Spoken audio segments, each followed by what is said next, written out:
السلام علیکم بچوں، ہمارا آج کا موضوع ہے ہدایت نامہ طلباء۔ اس سبق کے مصنف شفیق الرحمان ہیں۔ اس سبق کو مصنف نے مزاحیہ انداز میں بیان کیا ہے اور وہ طلباء کو مزاحیہ انداز میں ہدایتیں دے رہے ہیں۔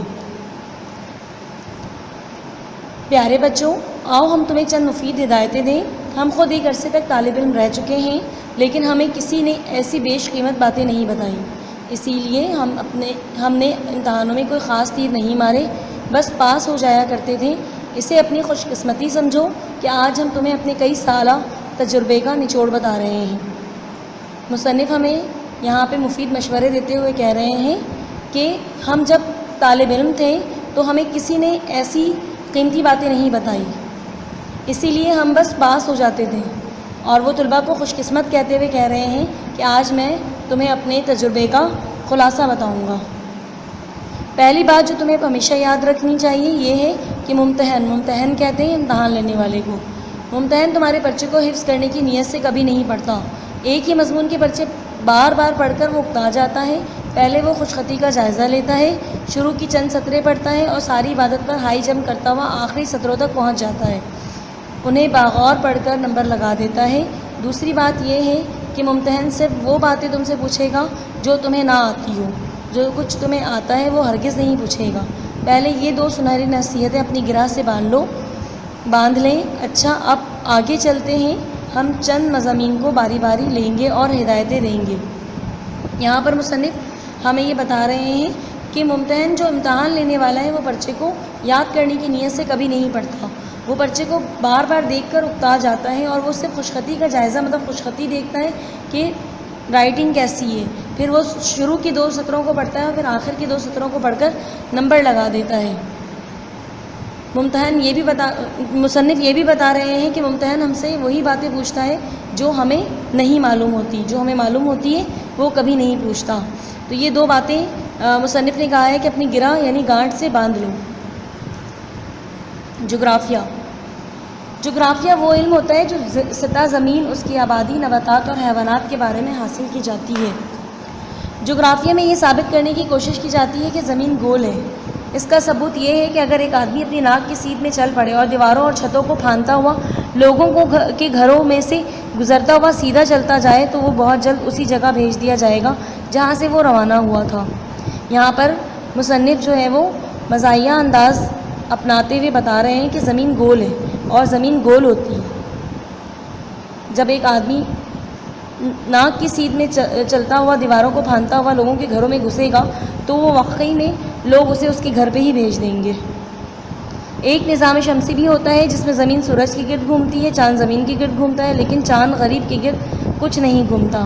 سارے ستارے چمکتے ہیں اور سیارے سیر کرتے رہتے ہیں۔ ویسے نظام شمسی کے سارے ممبر صبح سے شام تک کچھ کام نہیں کرتے، ادھر ادھر آوارہ گردی کرتے رہتے ہیں۔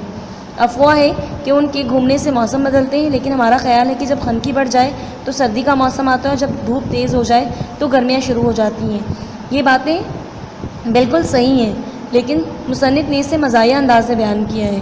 وہ بتا رہے ہیں کہ زمین جو ہے وہ سورج کے گرد گھومتی ہے، چاند زمین کے گرد گھومتا ہے، لیکن چاند کے گرد کوئی نہیں گھومتا، اور سیارے جو ہے ادھر ادھر سیر کرتے رہتے ہیں۔ اور وہ یہ بھی بتا رہے ہیں کہ نظام شمسی کے سارے ممبر جو ہے وہ کچھ کام نہیں کرتے بلکہ آوارہ گردی کرتے ہیں، اور ان کے اس گھومنے پھرنے سے موسم بدلتے ہیں۔ لیکن شاعر اپنا خیال بیان کر رہے ہیں کہ میرا خیال ہے جب خنکی بڑھ جائے تو سردی ہوتی ہے اور جب تیز دھوپ ہو جائے تو گرمی ہوتی ہے۔ پیداوار بلا کھٹکے لکھ دو، مکئی، جوار، باجرہ، نیشکر اور پوست کاشت ہوتی ہے۔ کہیں کہیں گیہوں اور امرود کاشت کیے جاتے ہیں۔ زرخیز حصوں میں چاول اور تربوز پیدا ہوتے ہیں۔ یہ سب کچھ دساور بھیجا جاتا ہے۔ پیداوار کے بارے میں مصنف یہ بتا رہے ہیں کہ اگر پیداوار کا کوئی سوال آئے تو بلا کھٹکے بلا ڈر خوف کے لکھ دو کہ مکئی، جوار، باجرہ، نیشکر کہتے ہیں جڑی بوٹی کو، اور پوست خشخاش کے بچ کو کہتے ہیں کہ کاشت ہوتی ہے۔ اور کہیں کہیں گیہوں اور امرود بھی کاشت کیے جاتے ہیں، اور یہ سب کچھ دساور غیر ملک بھیج دیا جاتا ہے۔ آب و ہوا کے بارے میں مصنف کہہ رہے ہیں کہ یاد رکھو آب و ہوا مستقل چیز ہے، ہمیشہ رہنے والی، اور موسم عارضی موسم جو ہے وہ وقتی ہے۔ لکھو کہ گرمیوں میں کافی گرمی پڑتی ہے، کبھی کبھی بارش کا چھینٹا پڑ جاتا ہے تو موسم قدرے خوشگوار ہو جاتا ہے۔ سردیوں میں کافی سردی پڑتی ہے، موسم کے بارے میں بارش کے موسم میں خوب بارش ہوتی ہے۔ آب و ہوا کے بارے میں جو ہے وہ مصنف کہہ رہے ہیں کہ اگر آب و ہوا کے بارے میں پوچھا جائے سوال تو اس طرح سے لکھ دو۔ ساحل، ساحل کے بارے میں مصنف کیا کہہ رہے ہیں؟ وہاں سے شروع ہوتا ہے جہاں سمندر ختم ہو جائے۔ سب سے زیادہ مفید ساحل وہ ہے جو کٹا پھٹا اور خستہ یعنی خراب حالت میں ہو۔ کہتے ہیں کہ ایسا ساحل جہاز رانی میں خوب مدد دیتا ہے۔ جہاز رانی کہتے ہیں جہاز چلانے کے پیشے کو۔ تعجب ہے کہ لوگ پھاوڑے لے کر سارے ساحل کٹے پھٹے کیوں نہیں بنا دیتے۔ پھاوڑے کہتے ہیں کدال یعنی مٹی کھودنے کے آلے کو۔ یہاں پر مصنف ساحل کے بارے میں بتا رہے ہیں کہ ساحل وہاں سے شروع ہوتا ہے جہاں سمندر ختم ہو جائے، اور کہہ رہے ہیں کہ سب سے زیادہ اچھا ساحل وہ ہوتا ہے جو سب سے زیادہ خراب حالت میں ہو، کیونکہ وہاں جہاز رانی میں جو ہے وہ خوب مدد حاصل ہوتی ہے۔ اور وہ حیران ہو رہے ہیں کہ لوگ کدال کے ذریعے ساحل کو خراب حالت میں کیوں نہیں بنا دیتے۔ تاریخ، تاریخ وہ کتاب کہلاتی ہے جس میں بادشاہوں اور مشہور آدمیوں کے حالات اور واقعات درج ہوں۔ تاریخ کے بارے میں مصنف کیا کہہ رہے ہیں؟ پیارے بچوں، بادشاہ دو قسم کے ہوتے ہیں، معمولی اور اعظم، مثلا اشوک اعظم، سکندر اعظم، کلندر اعظم، چکندر اعظم وغیرہ وغیرہ۔ یہاں پہ شاعر بتا رہے ہیں کہ اعلیٰ اور ادنا قسم کے جو ہیں وہ یہ بتا رہے ہیں کہ یاد رکھو کہ ہر اعظم کے ہاتھ میں ایک سفیر باہر سے آتا ہے اور واپس جانے کا نام نہیں لیتا، بڑی مشکلوں سے واپس بھیجا جاتا ہے۔ اپنے ملک میں پہنچتے ہی وہ ایک سفر نامہ لکھتا ہے جس میں اس ملک کی خوب تعریف کرتا ہے۔ سفر نامہ کہتے ہیں سفر کے حالات۔ جب کوئی سفیر اس بادشاہ کے عہد میں آتا ہے تو وہ واپس جانے کا نام نہیں لیتا، اور پھر اسے واپس زبردستی بھیجا جاتا ہے تو وہ سفر نامہ لکھتا ہے، مطلب اس شہر کے حالات پر کتاب لکھتا ہے اور اس کی خوب تعریف لکھتا ہے۔ اب رہا سن کا قضیہ، سو ہمیں سن نہ کبھی پسند تھے اور نہ ہے۔ قضیہ کہتے ہیں جھگڑا یا بحث کو۔ یہ کہاں کا انصاف ہے کہ طلباء سے وہ باتیں پوچھی جاتی ہیں جو ان کی پیدائش سے کہیں پہلے واقع ہوئی تھیں۔ اکتفا یہ نہیں کرتے بلکہ ساتھ ہی مہینہ، تاریخ اور وقت بھی پوچھتے ہیں۔ اس لیے بچوں سن کا استعمال ہرگز مت کرو۔ اگر تم نے کہیں غلط سن لکھ دیا تو ممتحن صاحب ناراض ہو جائیں گے، کیونکہ ان کے پاس پرچہ دیکھتے وقت تاریخ کی کتاب ہوتی ہے، سن وغیرہ تو ان کو بھی ایسے ہی یاد ہوتے ہیں۔ یہاں پر وہ بتا رہے ہیں مصنف کہ سن کا قصہ، جھگڑا، بحث جو ہے وہ نہ کبھی مجھے پسند تھا اور نہ ہے۔ وہ کہہ رہے ہیں کہ یہ کہاں کا انصاف ہے کہ طلباء سے وہ سوال پوچھے جاتے ہیں جو ان کی پیدائش سے پہلے واقع ہوئے ہوتے ہیں، اور صرف اس پہ ہی اکتفا نہیں کیا جاتا، صرف وہی بات کافی نہیں ہوتی بلکہ ان سے مہینہ، تاریخ اور وقت بھی پوچھ لیا جاتا ہے۔ تو وہ بچوں کو، اپنے طلباء کو ہدایت دے رہے ہیں، وہ بتا رہے ہیں کہ سن کا استعمال ہرگز مت کرو، کیونکہ اگر سن کا استعمال کر دیا تو ممتحن صاحب ناراض ہو جائیں گے، کیونکہ ان کے پاس پرچہ چیک کرتے وقت تاریخ کی کتاب ہوتی ہے اور ان کو سن ویسے بھی یاد ہوتے ہیں۔ قبل از مسیح کے واقعات پر زیادہ یقین نہ کرو، یہ سب سنی سنائی باتیں ہیں۔ بادشاہوں کے متعلق صفحے سیاہ کرنے سے پہلے تمہیں ایک بات ضرور معلوم ہونی چاہیے کہ وہ بادشاہ اچھا تھا یا برا۔ اگر بادشاہ اچھا تھا تو یہ فارمولہ استعمال کرو۔ یہاں پر مصنف یہ کہہ رہے ہیں کہ پہلے کے زمانے کی باتوں پہ یقین نہ کرو، یہ سب باتیں جو ہیں وہ سنی سنائی ہوتی ہیں۔ اگر بادشاہ کے متعلق تمہیں کچھ لکھنا ہے تو لکھنے سے پہلے یہ ضرور جان لو کہ بادشاہ اچھا تھا یا برا۔ اگر اچھا تھا تو یہ لکھو بادشاہ خود نہایت دلیر، خوبصورت، باہمت، عقل مند، شہ سوار، سخی اور رحم دل تھا۔ شیروں کا شکار اکثر کرتا تھا، شمشیر زنی کا ماہر تھا، پالیسیاں نہایت ہی اعلیٰ اور لاجواب تھیں۔ رعایا نے سب کو پسند کیا۔ بادشاہ رات کو بھیس بدل کر رعایا کا حال معلوم کرنے شہر میں پھرا کرتا تھا۔ جو جنگ بھی لڑی، کامیابی نے قدم چومے اور فتح نصرت کے ڈنکے بجاتا ہوا واپس لوٹا۔ اس پیراگراف میں مصنف بتا رہے ہیں کہ بادشاہ جو ہے وہ بہت ہی خوبصورت، بہادر، باہمت اور سخی اور رحم دل تھا۔ وہ شیر کا شکار کرتا تھا اور تلوار بازی کا ماہر تھا۔ وہ یہ بھی بتا رہے ہیں کہ اس کی پالیسیاں جو ہیں وہ بہت اعلیٰ تھیں اور وہ رعایا کا بہت زیادہ خیال رکھتا تھا۔ جو بھی جنگ لڑتا اس میں وہ کامیاب و کامران لوٹتا تھا۔ اور اگر بادشاہ برا ہے تو یہ لکھو، مطلب اگر بادشاہ برا ہے تو یہ لکھو۔ بادشاہ نہایت ہی عیش پسند اور آرام طلب تھا۔ اس نے ایسی سیاسی غلطیاں کی کہ رعایا بدزن ہو گئی مطلب بدگمان ہو گئی۔ اس کے عہد میں، اس کے زمانے میں یا حکومت میں دن دھاڑے چوریاں ہوتی تھیں، ڈاکے پڑتے تھے اور طوائف الملوکی زوروں پر تھی۔ طوائف الملوکی کا مطلب ہوتا ہے ہلچل یا بد نظمی۔ ٹھیک ہے.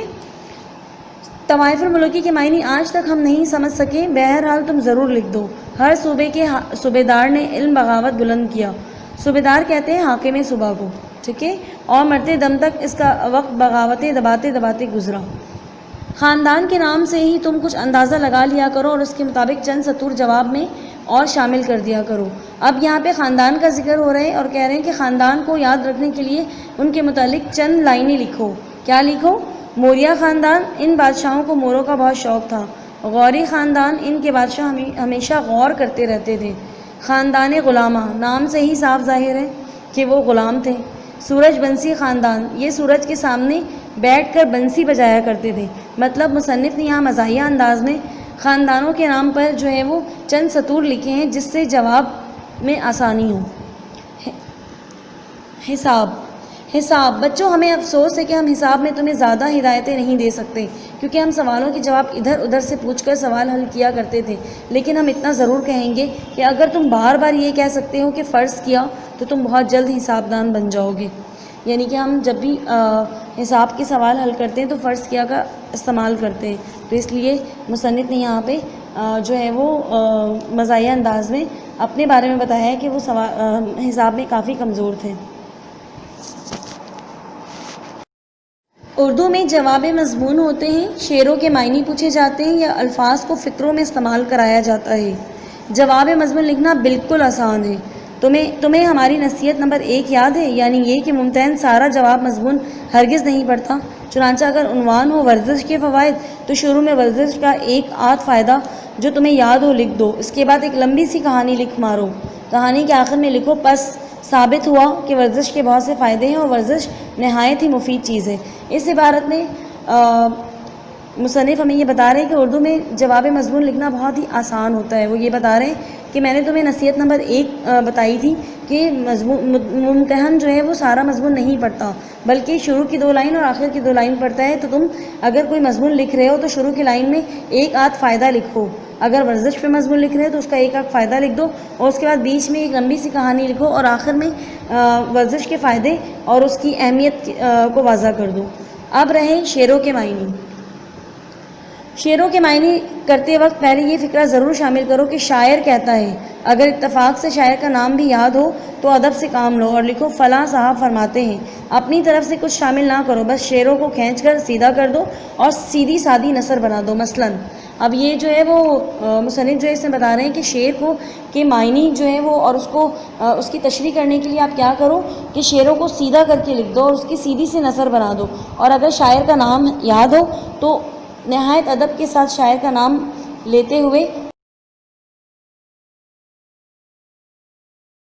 اپنا کام حل کرو. میری مجبوریاں کیا پوچھتے ہو، میری مجبوریاں کیا پوچھتے ہو کہ جینے کے لیے مجبور ہوں میں. اب اس شعر کو جو ہے وہ مصنف کس نثر میں تبدیل کریں گے. وہ کہتے ہیں کہ معنی اس طرح لکھو. شاعر کہتا ہے کہ تم لوگ میری مجبوریاں کیا پوچھتے ہو، میں تو جینے کے لیے مجبور ہوں. بس اس سے زیادہ تشریح کی کوئی ضرورت نہیں. مطلب انہوں نے سمپل جو ہے وہ اس شعر کو ایک نثر کی صورت میں لکھ دیا ہے. اب رہا الفاظوں کا فرق فکروں میں استعمال کرنا، سو تم ان الفاظ اور محاوروں کو کسی دوسرے کی زبانی کہلوا دو. مثلا الفاظ ہے سکون قلب، طوفان مسرت. اب اس میں انہوں نے فکرہ کیا بنایا ہے، تب بوڑھے نے مسکرا کر آسمان کی طرف دیکھا اور کہا اف سکون قلب، آہ طوفان مسرت. ضرب المثل کی مثال کیا دے رہے ہیں مصنف، 100 سنار کی 1 لوہار کی. فکرہ کیا بنا رہے، حامد کچھ دیر تو کشتی دیکھتا رہا، پھر محمود سے بولا بھائی یہ تو وہی معاملہ ہوا کہ 100 سنار کی 1 لوہار کی. ہمیں یقین ہے کہ تم اچھی طرح سمجھ گئے ہوگے. اس وقت ہمیں اتنا ہی یاد تھا، بعد میں کچھ اور یاد آ گیا تو ہدایت نامہ طلبہ کا دوسرا حصہ ضرور لکھیں گے، وعدہ رہا. تو یہ آپ کا سبق تھا جس میں مصنف نے جو ہے وہ بہت ہی زیادہ مزاحیہ انداز میں اس سبق کو پیش کیا ہے. امید ہے کہ آپ کو سمجھ آ گیا ہوگا.